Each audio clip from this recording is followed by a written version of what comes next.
In your face, all over the place. We're online 24/7. 24/7. You're listening to the hottest internet station, WLMR DB Radio. Welcome to the Veteran Show once again. I'm your host, Levi Miller. And I'm your other host, Tom Lucan. I'd like to welcome everybody to the show. This week's guest is another Cold War veteran who's serving the DMZ. It's Charles Gallaher.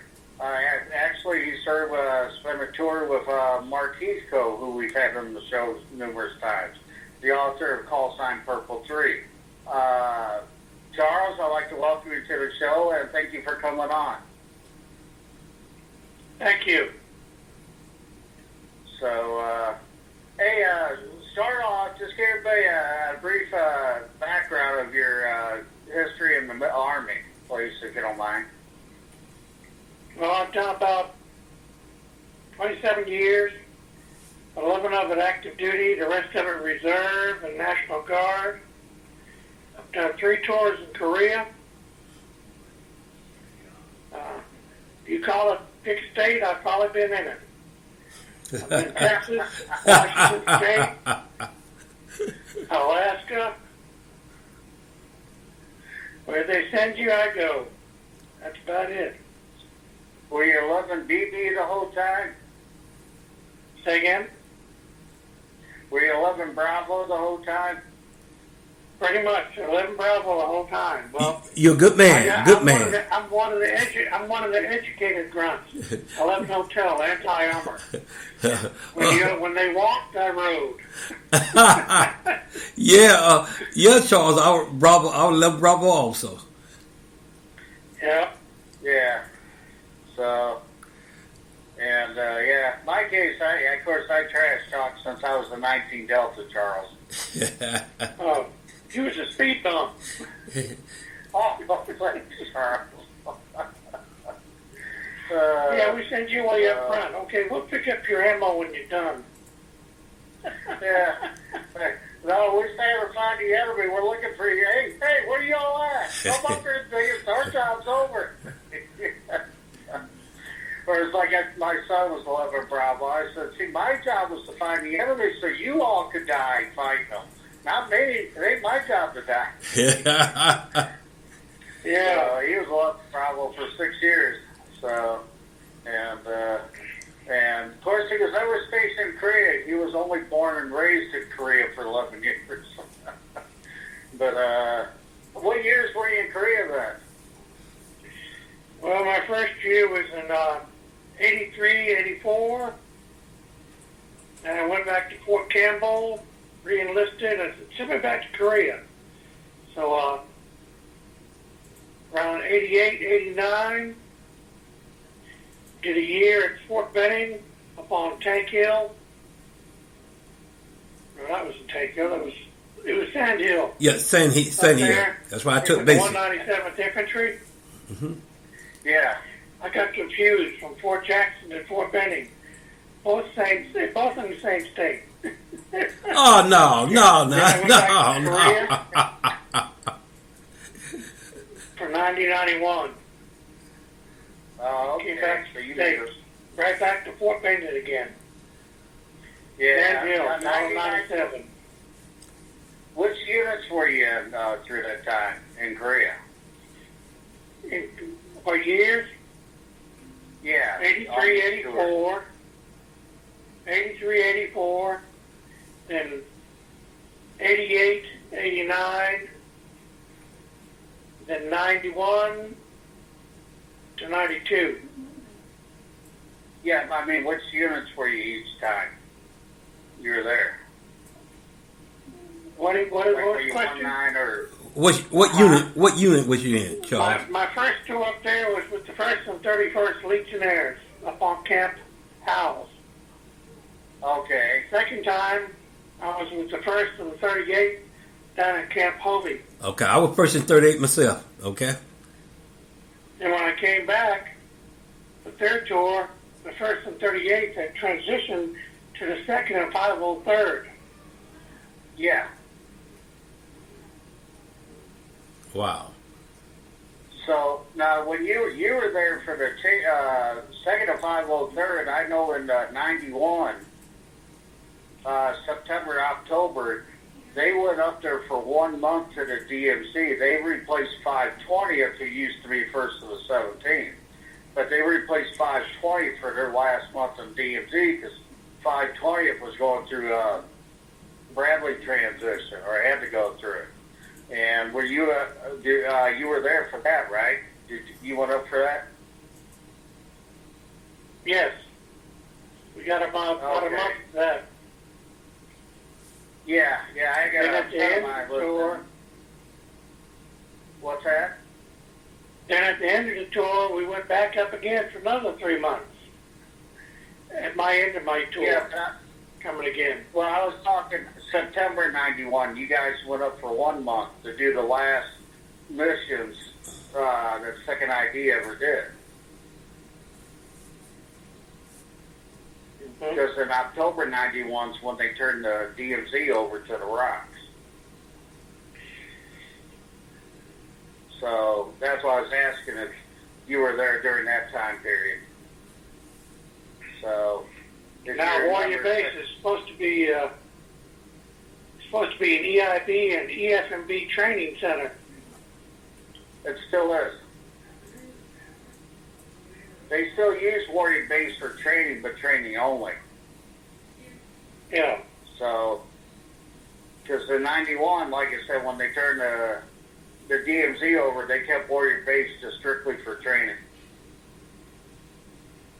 So, of course, they still had Camp Greaves then, too, which was 1st and 9th of 506, until they closed it down in 2004.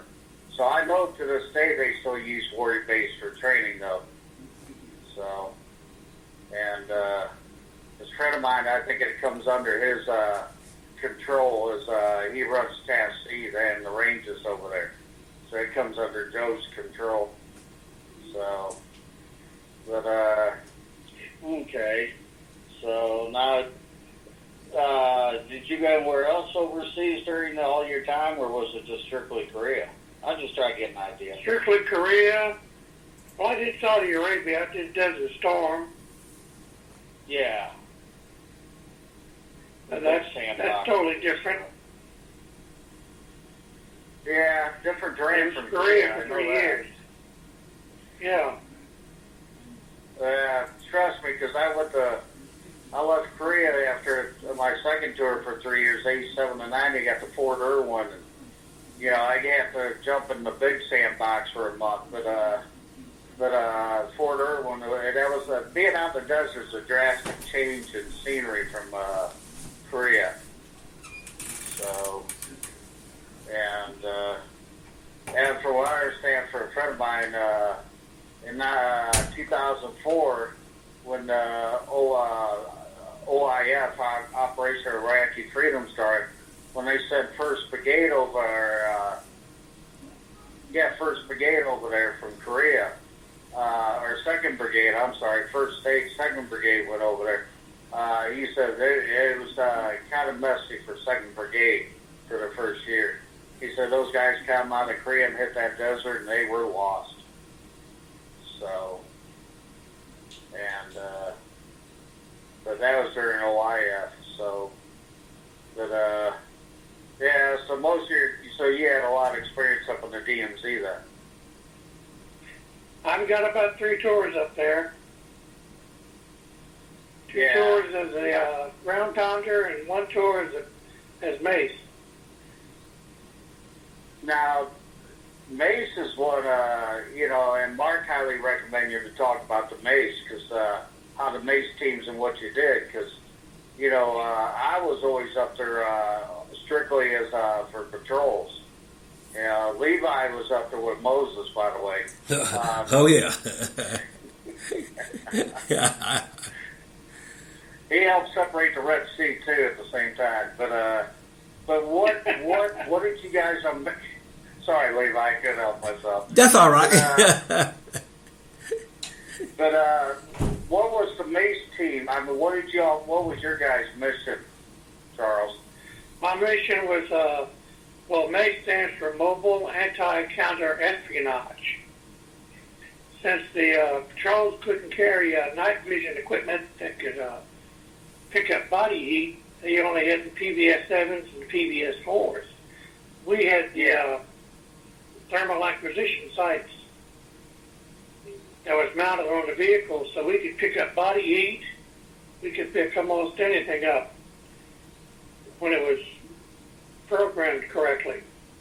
So we would be providing like an overwatch to the ground patrols, and we would know y'all's call signs. So we would, anything happen, we could say, hey, we got 3 guys coming up on your patrol from your rear. Wow. So we would watch, basically.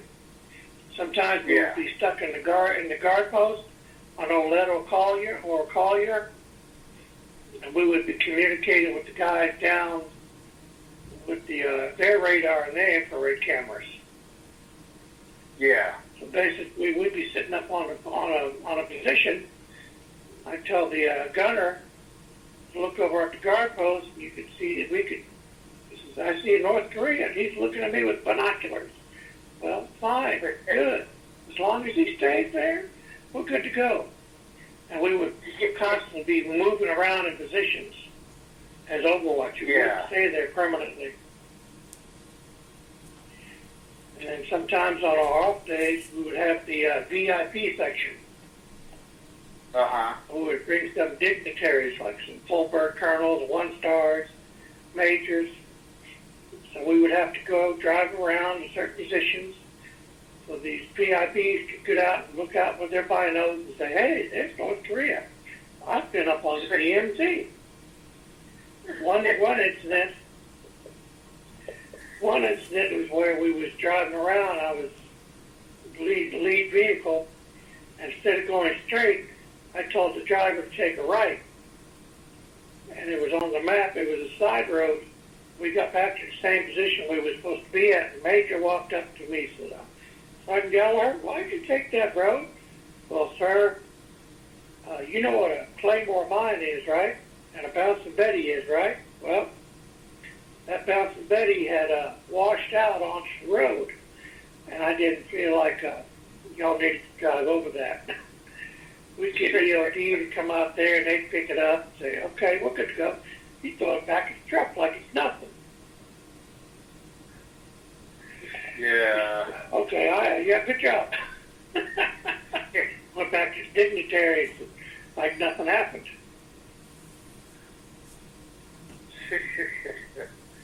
Well, you know, that's wild, hairy things. Well, that was one thing that was always an issue in Korea was, and I stated that years ago, we called, I and some of my people, we called floating minefields up in the DMZ. Yeah, you could be sitting up on the guard post, up on, what was it, 126 or 124? On the towers, you could sit there and you could count them. Where it had eroded, you could see the prongs for the Bouncing Betty. And some of the other anti-tank mines had been washed away from the drain and eroded. You could just see it. Hey, is that a mine over there? Yeah, that's a mine. Don't go down there. Yeah, because you never really knew where they're going to be. They had minefields marked, but sometimes I think, as I know from experience, it's safer to walk through a minefield than what's outside of one. So, so Maze, how long did you guys have to do that? Just for 30 days or what? We did it for our full rotation. Oh, really? What I mean is when we were up on the DMZ, we'd do the full rotation up there. We'd have 2 platoons. So you'd have between 4 and possibly up to 8 vehicles. You'd have. Yeah, I never realized that. But then again, I was nothing but a dumb calf scout, and don't give me anything. That's just a pun now. But no, give you a rucksack and say, okay, start walking, right? Yeah, that's what we did. Give me weapon ammo and say, go watch. Go look for him. Yep. trouble.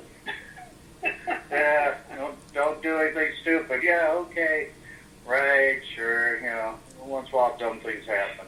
But once in a while, things just happen. But yeah, but no, I never really realized, some of the things because Mark talked about, the Mace teams. I said, really? I said, shows you what I know. But then again, years ago, how Korea was. You just kind of did your own thing with your unit, and that was it. Yeah. You didn't really pay attention what the other people were doing. That's true. You were just kind of tight. He was always in an overlapping position.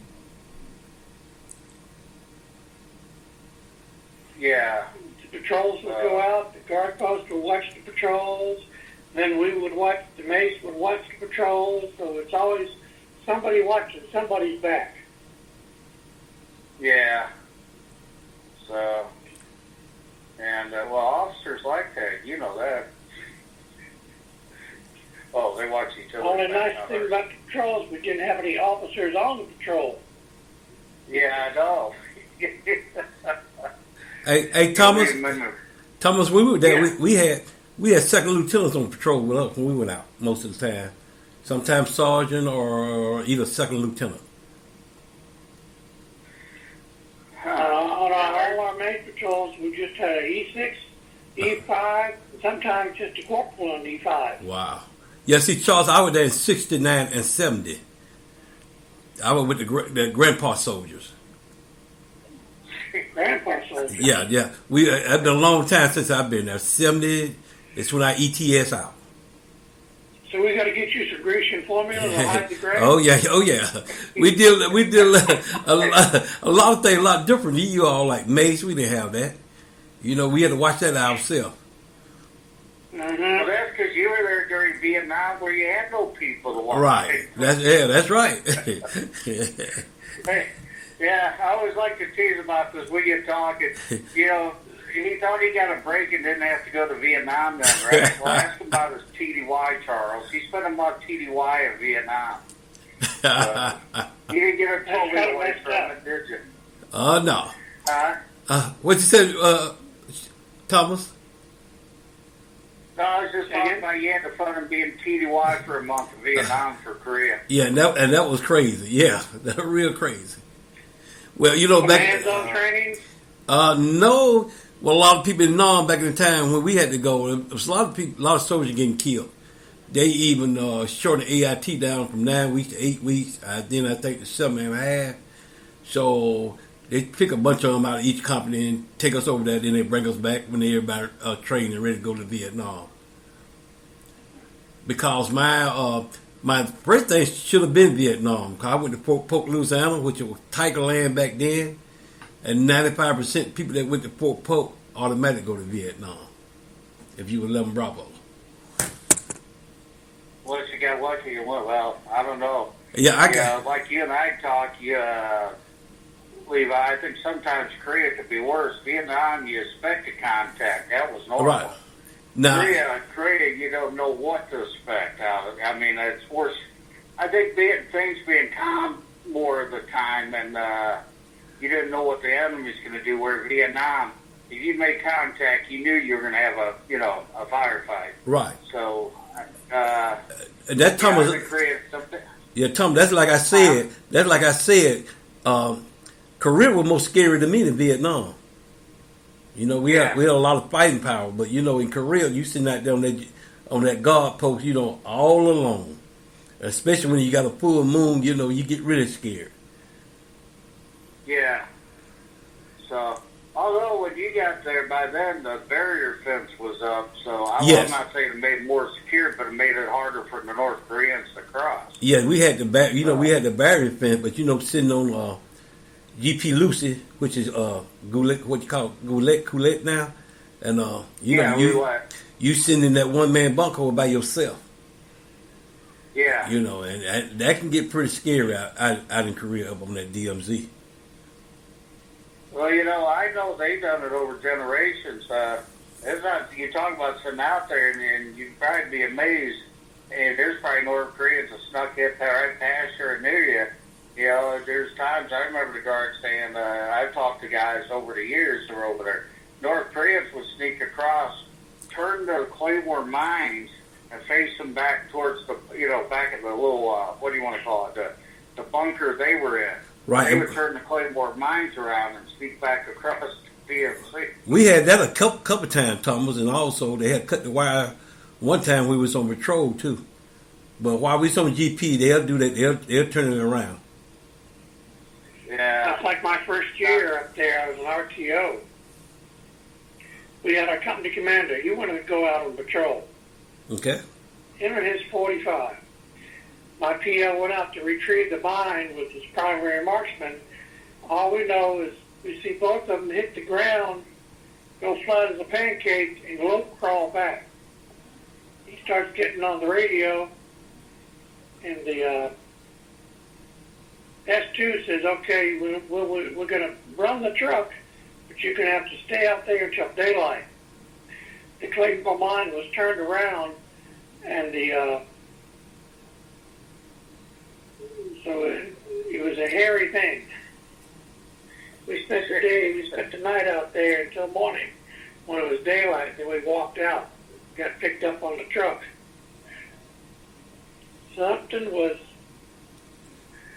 running amok. Yeah.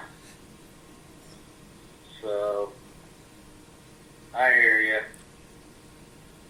So, yeah, 83, depending where you're there, 83 and 84 were kind of had their moments. I know, it was after I left, because I was with 47 Cav 83, 84 Alpha Troop. And I was there April to April of those years. But what was it? And you might have been gone too, but 84 is when they had the Russian pilot that ran across the DMZ. So they had firefight proceeded with JSA up there. Oh, you said Russia, Thomas? All right. Yeah, Thomas. What you tell me about the Russia thing that happened? Yeah, it was 84. I think it was like November 84, and but a Russian pilot, for whatever reason, I think his plane went down, but I don't know in North Korea. But whatever it was, he actually a Panmujab, from what I understand, he ran across the DMZ into the south and proceeded. North Koreans, I guess, were in pursuit with them, but they crossed into the South Korean side, and JSA got into a firefight with them. I know there were like 3 or 4 North Koreans were killed. There's some JSA personnel was hurt. There was one guy, I got the article somewhere, but there was one guy who received a Silver Star for that action, an American. So, and but yeah, that's when the Russian ran across, was like 84. So, but yeah, then, like a year or two before that's when he had the PFC White incident. So, in fact, PFC White was the last American that ever deserted to North Korea. So, and there was only been like 5 or 6 through, even up to that, including him, that ever deserted. So, don't ask me what went through their minds why they decided to desert. But, yeah, so, So you did Mace team just on your last tour over there, right, Charles? I did it on my last 2 tours. The last 2 tours, okay. Yeah, the first tour I was radio man, primary radio. So I did a 1950 special, Walking the Beat. Yeah, so you didn't have to do you got lucky. You didn't have to do the walking patrols. You had the riding patrols, huh? Yeah, I had the riding patrols. We got PIPs and play around at night. Yeah, you didn't have to walk like some of us. Oh, yeah, we had to walk. Yeah, we were stuck in the walking patrols. Well, walk during the day, ambush during the night. So yes. Yeah, so now you were at Desert Storm. Who'd you deploy over there at Desert Storm with? With 197 Infantry out of Fort Benning. Okay. So, who are you guys attached to, or were you? We were attached to the 24. Oh, okay. The Roundout Brigade. Mm-hmm. Yeah, because their 48, the 48th National Guard Brigade was their 3rd brigade. back then they didn't do too well at NTC, so they weren't deployed. Trust me, I know. So it was ugly was the word. And but the 48th Georgia National Guard, it was a messy time in NTC and train up because they came out there. But yeah, so you guys were the Roundout Brigade. You're a 3rd Brigade for 24th ID. How long did you end up staying in the big sandbox then? 7, 8 months. Did you? So even though the war was only 4 days. Say again? I stayed the full time. Yeah. So now did you get out at Fort Benning? Yep. I was ETS at Fort Benning, then turned around and moved up to Washington State, got with the 50th General Hospital up there, a reserve unit, was out of secondary as a medic, and it was kind of funny being around all them nurses and doctors. They said, we're going to go to the field. Okay. I come out with all my gear, ready to go to the field. Oh, no. We go to the building. Oh, wow. They field, this is vacation.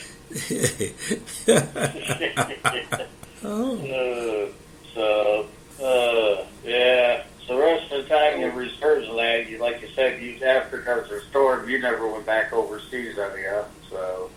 No. What did you Yeah, I do? moved What was down your there. like? Go ahead. What was my what? No, go ahead. Then the last time when I moved down to Louisiana and I got stationed with the Army unit. Fort Polk? Uh-huh. Yeah. Then I volunteered, me and a couple other guys volunteered to go back out when Iraqi Freedom kicked up. And they attached me to another medical unit, 111, like a MASH unit. Uh-huh.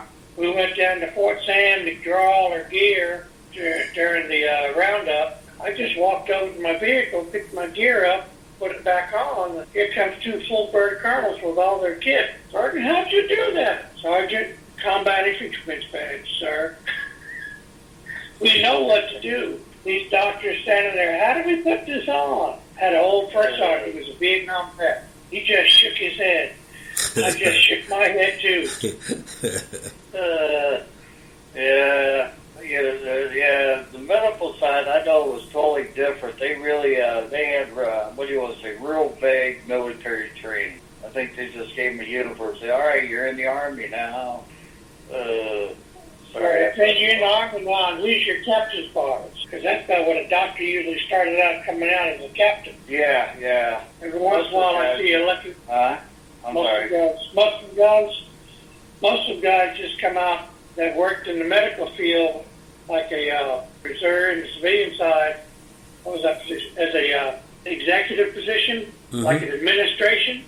They come walking in with lieutenant bars on. Well, what do you do, sir? I'm in charge of a platoon. Oh, God, we're going to die. Yeah. It's not surprising. But when did you finally retire then from the reserves? 2001, early part of 2002. Okay.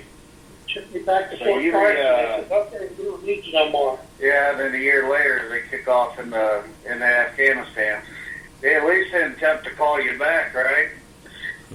No, they wouldn't call me back. They'd rather have them young E5s that don't know nothing. Yeah, I hear you. Deal with crowd control. Damn. Yeah. So how would Desert Storm, Charles? What's that? Charles, how would Desert Storm? How was it? Yes. Compared to Korea. Hot. Okay. No tree. All the sand you could see. Okay. And we stayed in a stationary position for about 6 months. Wow. Every once in a while, they say, okay, let's pack up. We're going to move to a new position. Mm-hmm. Then they says, okay, you two in this platoon of anti-armor is going to be attached to a grunt platoon. So we'd have 4 vehicles and the platoon leader, platoon sergeant attached, and we would work out of that with a company, grunts. We were all on APCs, armored personnel carriers. Right. For mobility. Oh no, you were over there with the M901 ITV. Mm-hmm. Been better off with the 220, but oh well. Well, we had what's that? we had the system so we could dismount. Yeah, I know the ITVs did. I just preferred the M220s better over the M901s. So when you had to play, I spent some time in ITVs. I got to go to special school for that in '82. So, and Echo Niner School, as we called it, in the Cavs side of the house. Yeah. It was an extra 4 or 5 weeks we went to training for that. That traversing unit wasn't light. What's that? That traversing unit we had wasn't light. For the M220. Yeah. He said, how was it light? With the MT-20 Charles, you were saying? M220 is a ground mounted system for the tow. Okay. You got the bipod, which is sets up. Then you have your traversing unit, which is your main mechanism for elevation and left to right, up and down. Then you have your sights, which is your firing shoes that mounted on there. And each crew member had a certain position. See, before they came out with the M901 ITVs, Levi, they had what they also call the M220 tracks. Okay. And it was nothing but M113 modified with a toe pedal slow in it. So you open the cargo hatch, and you can pop the pedal slow up, and it had a stand. All right. And you can fire the toe off there. And but the thing was nice with the 220 systems, and not like the ITV really provide you a whole lot of cover, but the 220 system, you could take the vehicle, turn it sideways, and you could use had a Modus on it, where the ITVs had an M60. Okay. So the M220 tracks had a lot more firepower than the ITVs. That and the ITV, you're firing the 60 or firing the toe. You couldn't do both at the same time like you could the 220 tracks. So, and the M901 ITV was a cherry juice nightmare. That thing had so many hydraulic lines on it. They constantly had leaks. And that's been my experience with them. Personally, though. Well, I was kind of lucky. My system never failed. Yeah. So, and it's just the only thing I didn't like about, like I said, you only have an M60, so it's either you're firing from the hammerhead or you're firing the 60. Now, the good part about that hammerhead, Levi, you get to sit back behind a ridgeline or a berm, and you can raise the hammerhead up and just expose the hammerhead only and scan over the sector. Wow. And then, so you can, you got your low mag, high mag on it, but you also had your thermals too mounted on there. So you can look through the thermals too. And the first generation of thermals really kind of sucked on those things. They were you had to use coolant bottles on them. But the next generation were a lot better sights. So. And, remember, you had to use a battery system also. Yeah, when you dismounted it, you had to use the MGS, the missile guidance system. You had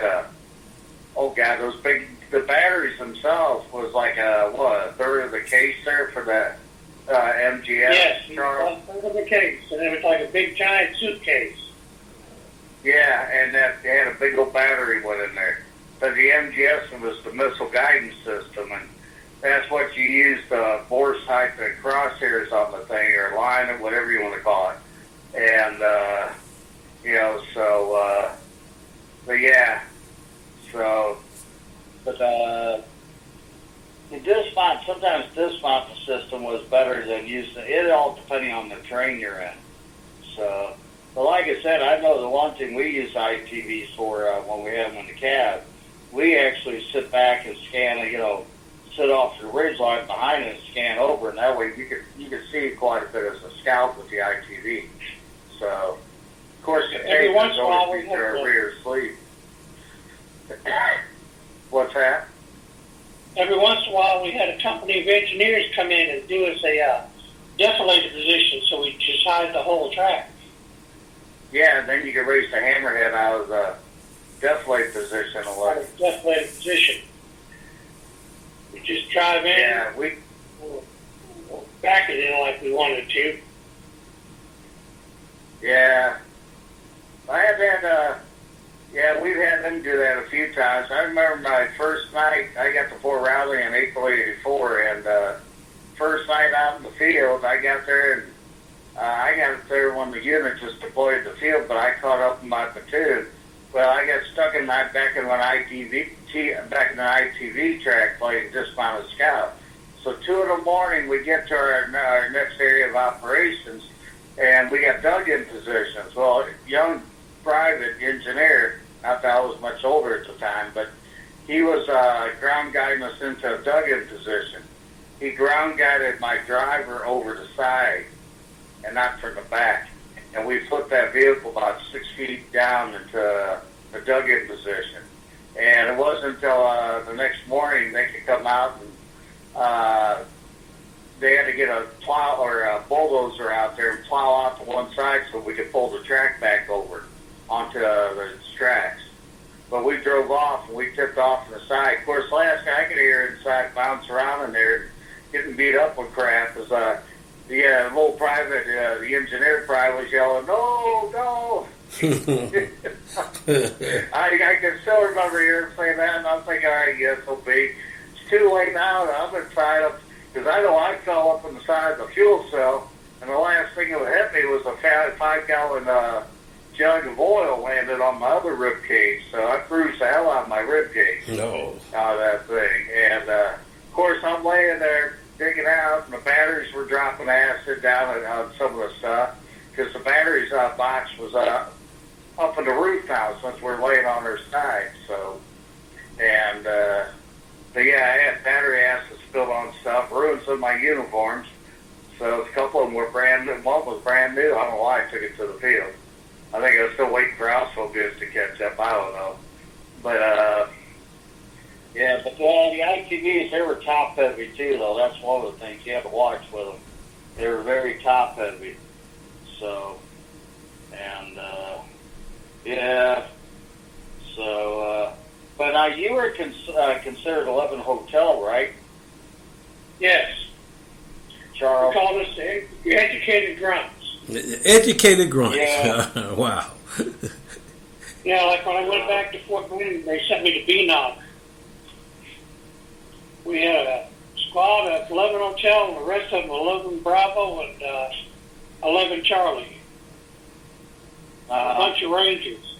So during our field exercise, we was mobile with the Humvees. We had a bunch of regular GIs as a driver.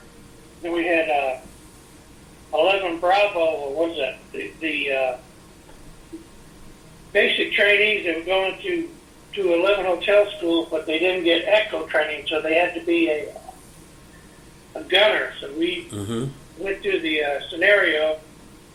We're driving to our next position, and we see a bunch of 11 Bravos humping, and it's the Rangers. So we go driving through the convoy, all nice and slow. I just turned my head. "You want me to carry that rucksack for you there, Sergeant?" He said a few choice words, which I want to sail in the air. We just kept on driving.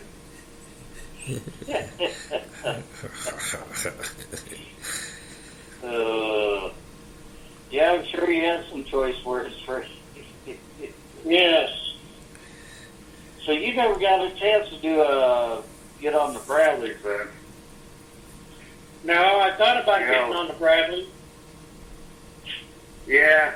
Well, see, in the early 90s, after units at the Bradleys, I know, like, I was back in Korea as a contractor, so you had, by then it was 1st to the 5th and 520th, who were the 2 mech battalions, and they both went Bradleys. Well, the echo companies, the gun companies still had tows. And it's like, okay, Bradley's capable of firing the tows themselves. Why do you even got echo companies? Well, then they turn around and gave the echo companies M3 Bradleys, the cab version, but they could carry 12 tows instead of 8 tows. Where the M2, the infantry version carried only 8 tows, 6 were stored inside and 2 up in the launcher, where the cab vehicle, the M3s, carried 10 inside because we didn't have to carry a bunch of grunts. And so you carry 10 inside and 2 up in the launcher. We carry 12. but the Echo companies went, and in fact, when I left in 2000, the Echo companies still had Bradleys. So, you know, the infantry had a whole company of Bradleys that were just strictly for the gun company. And so, remember the 901s had the same setup where they had 2 in the tube in the hammerhead, and then 10 in the rack. Yeah. So, yeah, the 901s did. Yeah. With the Bradleys, you had to turn your turret sideways, right? What's that? With the Bradleys, you had to turn your turret one way to reload, correct? So the loader could get to the launcher. Yeah, okay. Like, you're asking a question. Yes, you did. I'm trying to remember. It was 11 o'clock. Mm-hmm. You had to turn to 11 o'clock. And try versus 11, max elevate. So, but the ITV, technically, you had to because the hammerhead was so high.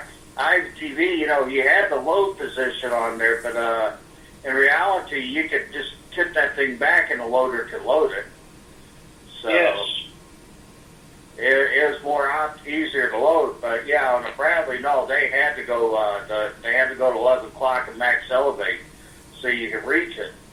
Otherwise, that thing was way up there and away from the hatch.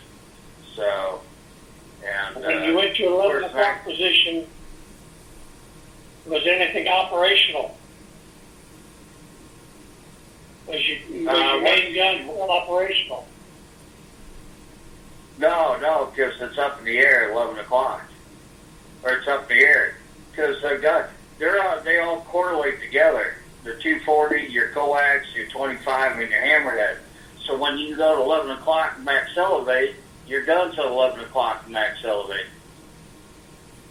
So, but the weapon system selected up was tow only. You know, you had to have it. You had to have it in a tow to move it or to load it, I believe. I'm trying to remember. So, yeah, you did. Because you had to select tow. Because you had to select the weapon system you wanted to fire at the time. So, and because I believe everything, it's all synchronized. Well, you're making me think about it, Charles. I haven't screwed with that stuff in 18 years, so, and 17 years. So, but yeah, of course, that was the Bradleys, but I didn't know if you ever got on it, you know. So, yeah, because on the ITV, all you had to do was you just put it in launcher and load position, wasn't it? Just put the launcher in load position, and the launcher would drop back down. The cargo hatch, the loader would pop up. All you do, and it pops up. He'd drop out 2 missile tubes, chuck them off to the side, and then load 2 new ones in. And when he shut the hatch, we were right in the hammerhead. Yeah. Because on ITV, you had to have all the hatches closed so the proximity, activate the proximity switches. Otherwise, there's an open hatch. You couldn't do anything. What's that? We hit the battle override switch. Or sometime I had to close ride or something didn't work. We just hit the override and say, okay, everything's locked down. Missile away. I've seen guys do that. Hammerhead, too. If you ain't careful, it could hit the driver's hatch, because that was one thing. The driver's hatch was kind of goofy on the ITV. I don't know why they just didn't keep the 113 driver's hatch.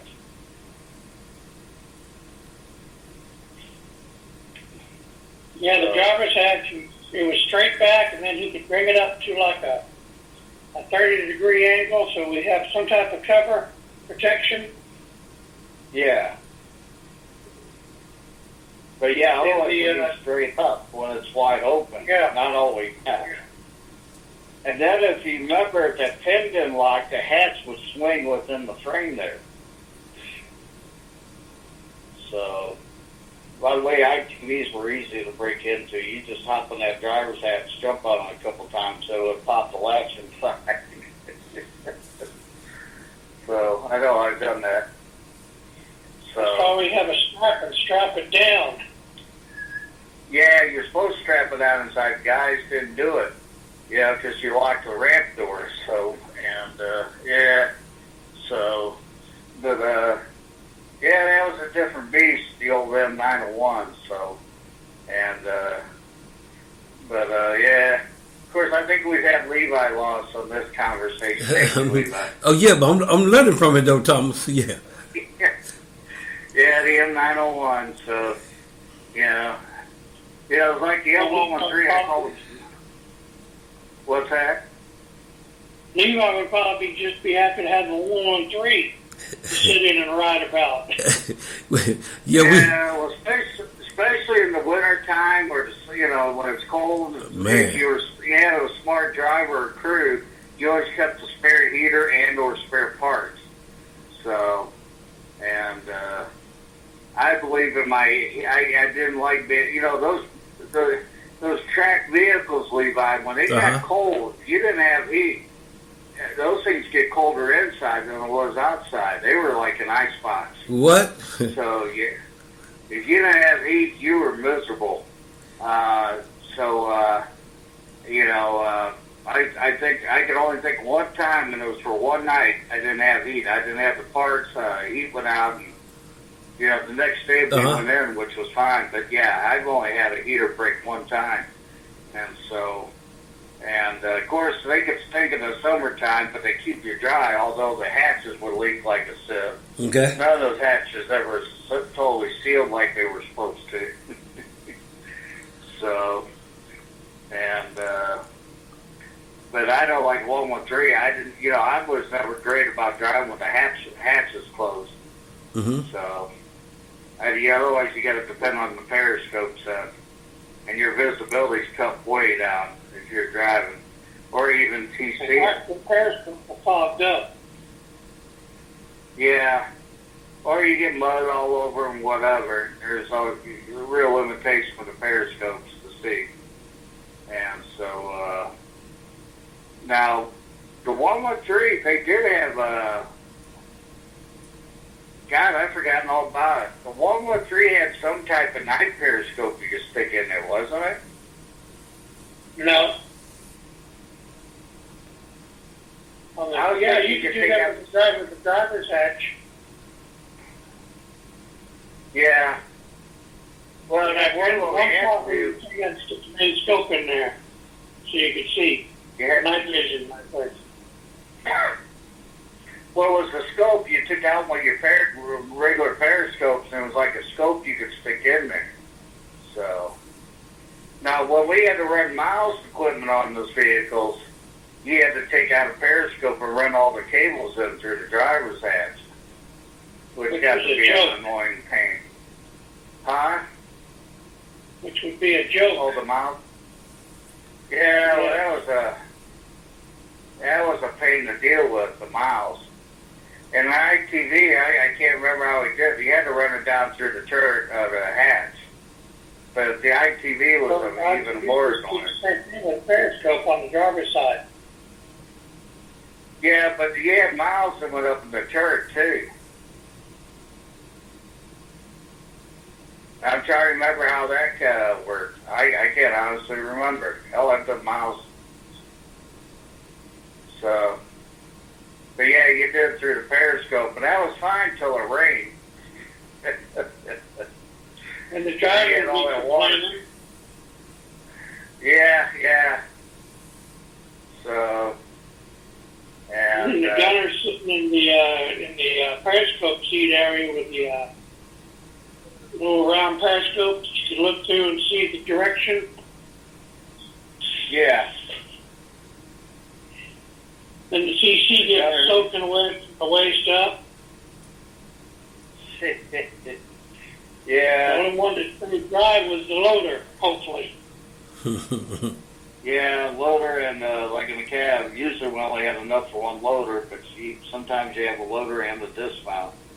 So dismounted scout. So, But yeah, if that the ITV was a little better because that launcher kind of covered the hatch, where a regular 113 it leaked like a sieve through the hatch and back.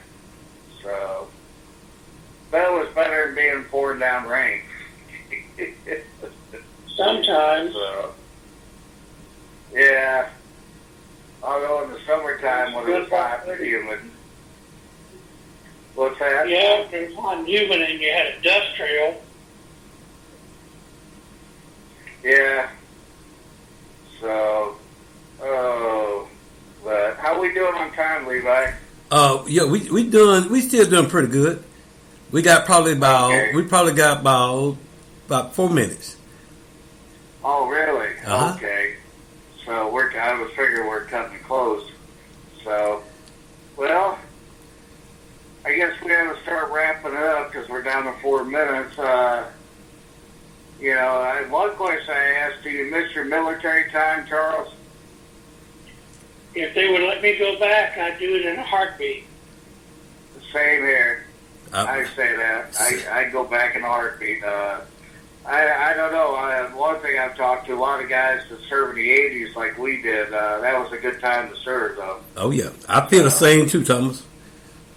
Oh, going back, Levi? Oh, yeah. Yeah, it's just, the camaraderie is so different in the military than it is in the civilian world. Oh, yeah. And it's always hard to explain that to a bunch of damn civilians, it's just so different, in the military. And the camaraderie is the big thing, The guys you work with or the guys you play with, live with, it's all about, you and your boys there, anymore it's changed, but in our days, being all combat arms, it was about you and your boys there, There you go.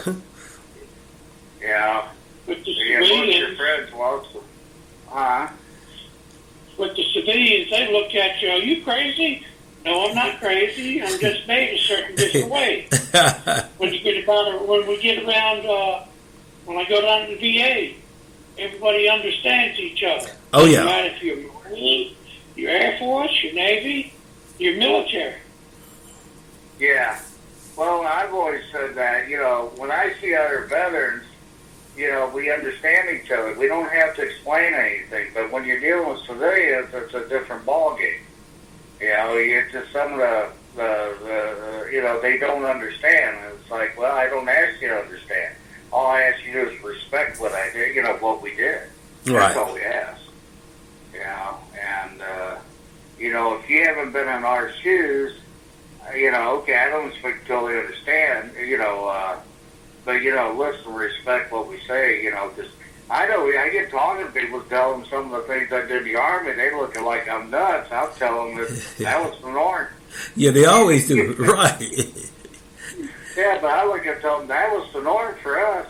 It wasn't, what we did in the Army was, a lot of that stuff was the norm. What may seem wild in the civilian world or unbelievable was normal for us. There you go. It's like second-hand nature. It's like muscle retention. Right. Yeah. So, but no, Charles, I appreciate you coming on. I do appreciate explaining the mace part. Oh, yeah. I never really realized that. I didn't know that, like I said, we went up there. See, I was always with the camp. We go up there for 30 days at a time.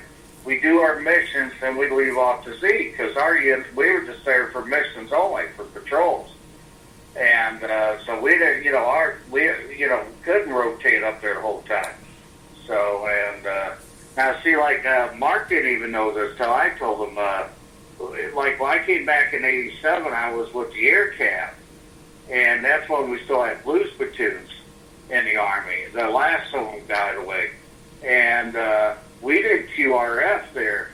We had 3 air troops, and we had to do what we call quick sync. And it was QRF. And once every 3 weeks we have it. Well, you would have one squad of scouts. We had 3 squads. One squad of scouts was on standby every day. And you have one squad of scouts, 2 slicks, 2 cobras, and 2 58 scout birds on call all the time. And so, you couldn't do anything, no passes, couldn't go out to camp. There you go. So you were stuck on call, and we had to do that. And Mark never did know that. And that's as me and Mark talked, Eco, I said, that a lot of it's because nobody ever knew what the other units were doing. We were just kind of secluded, or did we care what the other units were doing? We were just about weak. Right. So, but it's back to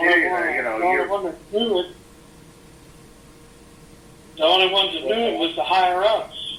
There you go. The only ones that knew it was the higher ups, like the full-bird colonels and the one-stars and the two-star general. They don't know what to do with the overlapping units were. Well, we got about 30 seconds, guys. Well, Charles, I'd like to thank you for coming on the show. We highly appreciate it. We always look for other veterans to come on to talk to. But no, we appreciate you coming on. I enjoy. I think we both, as usual, enjoyed the talk. Oh yes. So but yeah, again, thank you for coming on, Levi. Yeah, thank you, Charles. I learned a lot from you. Thank you. Okay. All right. All right. I hope to hear from y'all again. All right. So everyone heard the Veteran Show, and we'll be back next week at the same time. Good night. My experience with USAA is awesome. Homeowners insurance, life insurance, automobile insurance. I spent 20 years active duty. They still refer to me as gunnery sergeant when I call. Being a USAA member because of my service in the military. To pass that on to my kids, something that makes me happy. My name is Roger Zapata and I'm a USAA member for life. USAA. We know what it means to serve. Get an insurance quote and see why 92% of our members plan to stay for life. Do you want top-notch entertainment or Broadway plays for your event or establishment? Then see you need to hook up with Newham Carter Broadway Plays Promoters, LLC. Give them a call today at 470-776-0863. Your clients will be running back to your establishment when they see your next event is produced by Newham Carter Broadway Plays Promoters, LLC.